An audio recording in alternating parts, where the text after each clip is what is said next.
Hi everyone, my name is Julie. This is Keep Calm with Books and Coffee, and today I'm going to be doing the wrap up for the second half of April. I got a new phone this weekend, and this is the first time filming on it, and everything looks weird to me, so I am sorry if I'm not looking at you, if I'm looking at the screen. I am trying to figure this out because it looks very strange, but when I stop filming, everything looks fine, so we'll see where it goes. But anyway, let's talk about April.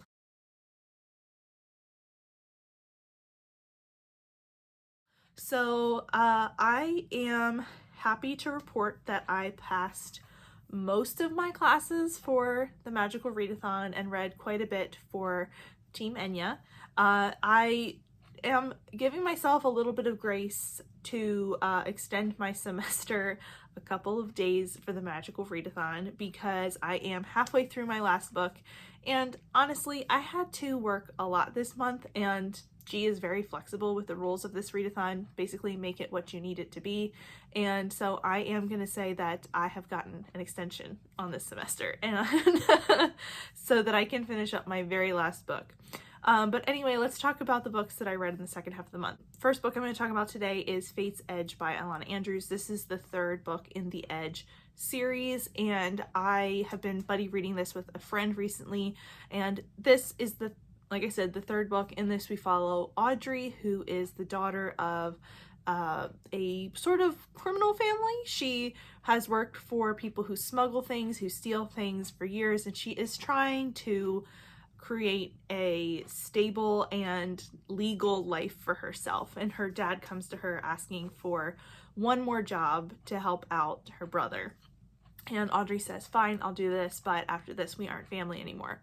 And then we also have Calder, who is from a swamp family. He is from the family that we got to know in the second book, and he is out for vengeance. He's working for a spy firm, or a underground spy ring type thing, and he is trying to track down the person that stole a recent artifact, which turns out to be Audrey.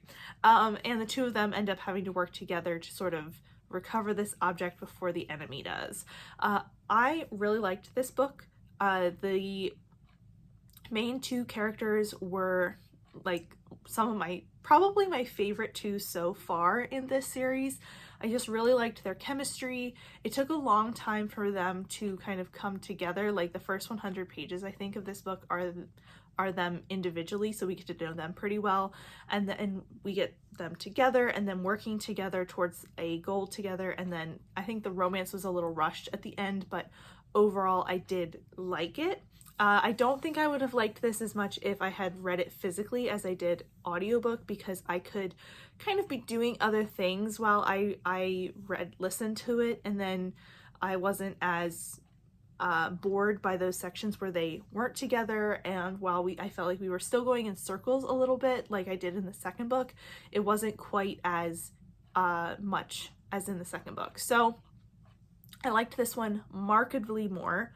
I had a really good time with it. Like I said, I liked the couple. I also really liked how I could really tell that this book is one of the Andrews early works, because I have seen a lot of these elements before. I kind of said this about the second book in the series, Bayou Moon, as well, that you can kind of see where the Andrews are going with their commentary on things, with their different world building techniques, the way their romances work, and how the things that they're like sort of valuing in their world building is learning. They're learning that skill.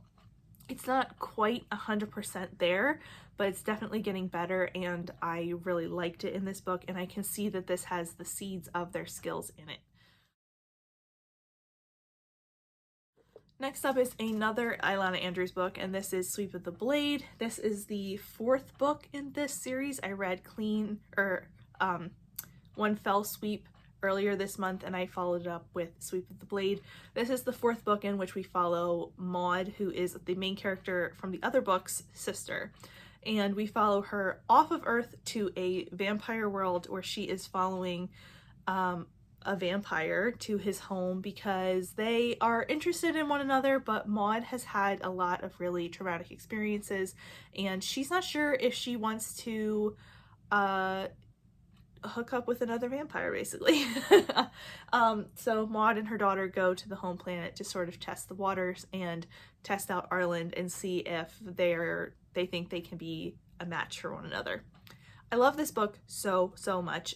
This is probably my favorite book in the series. I love the way that Maud thinks. I love how calculating and strategic she is within this book. She knows so much about all kinds of different alien cultures, and she puts it to use in so many important and useful ways in this. She also explains so much to the reader about what's going on, but in a way that is fun and interesting and not super info dumpy. I just love Maud's character. I love her daughter. I love her little like dynamic with Arland. I just love this one so much. It's so fun. It has just all the elements that I like about the Andrews writing, and we kind of leave the world that we are familiar with the innkeepers and kind of fly off world and go into space and kind of get to explore a bit more of this world, and I just love that about this book. But that's all I have to say about this one. I loved it. I loved it to pieces. Then I read The Last Tale of the Flower Bride by Roshani Chokshi, and this is a standalone,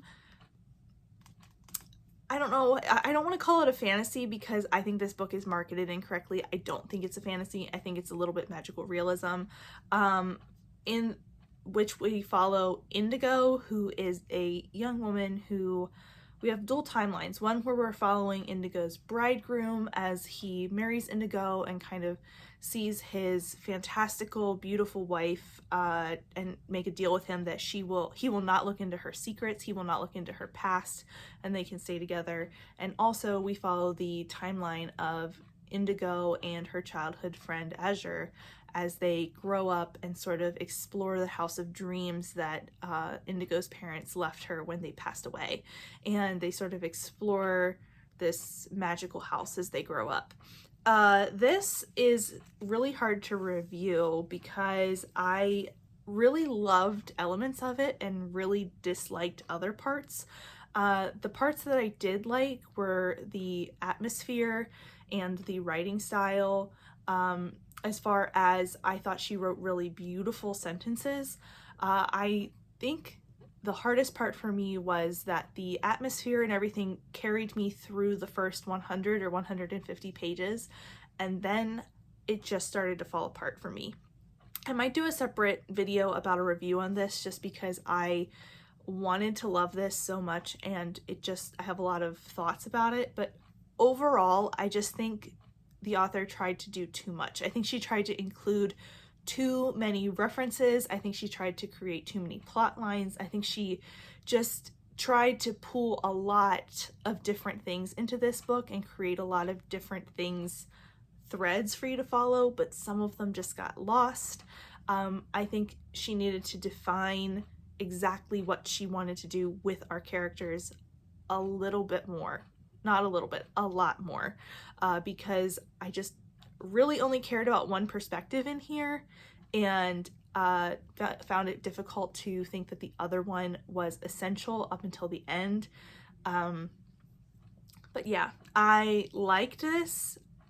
I liked the atmosphere, like I said, but not much else, and I was really disappointed by that. Then the last book I want to talk about is The Fiancé Farce by Alexandria Bellafleur. This is the story of Gemma and Tansy. Gemma is a heiress looking to get married because she has to be married in order to take over her family's newspaper company, and Tansy is the girl that has been lying to her family saying Gemma is her girlfriend based on her modeling on a book cover for 6 months, and they finally wind up running into each other at a wedding, and then they decide to announce that they are engaged in order for both of them to get what they want. Tansy needs help buying her family's bookstore, and Gemma needs that marriage, like I mentioned. So this is a sapphic marriage of convenience romance, and let me tell you, I loved this to pieces. I had a very fun time reading this. This was the book club pick for Cal and Brianna's Boozy Book Club, and I really am appreciative that they picked it because I hadn't heard about this before they did. I loved this. It was so fun. The pacing was good, the characters were good, the communication between our two characters was excellent. I loved it. I had a few quibbles about the book, so I can't give it like a full 5 stars, even though I enjoyed it enough to say that. But the longer I thought about it and the longer I like kind of wanted, like had like my notes, I was just like, I can't give this a full 5 stars. Like there's just too many things that didn't quite come together or didn't quite make sense, or there was a weird glitter plot line that I didn't love, but I did love this so much. Like I wish I could turn my brain off and just say this is 5 stars, but I just noticed too many things that were like little quibbles to give it that. But like a high 4.5 is what I'm thinking. Yes, but they're like, so much of this is so good. Go read this. It's so cute. It's so wonderful. I think both of our leads are bisexual, or they both talk about dating people of multiple genders throughout the book. So even though I don't think Gemma like defines her sexuality, like both of our characters are interested in lots of different people, and I just really loved that. I loved them so much individually. Gemma, it was like a character I would love, like no matter what. She's a powerhouse. I loved being in her head, and I thought her perspective was really interesting. And Tansy is someone I could relate to a lot. The way her voice was written was very relatable to me. So in the end, I loved it. I recommend it. It's super sweet.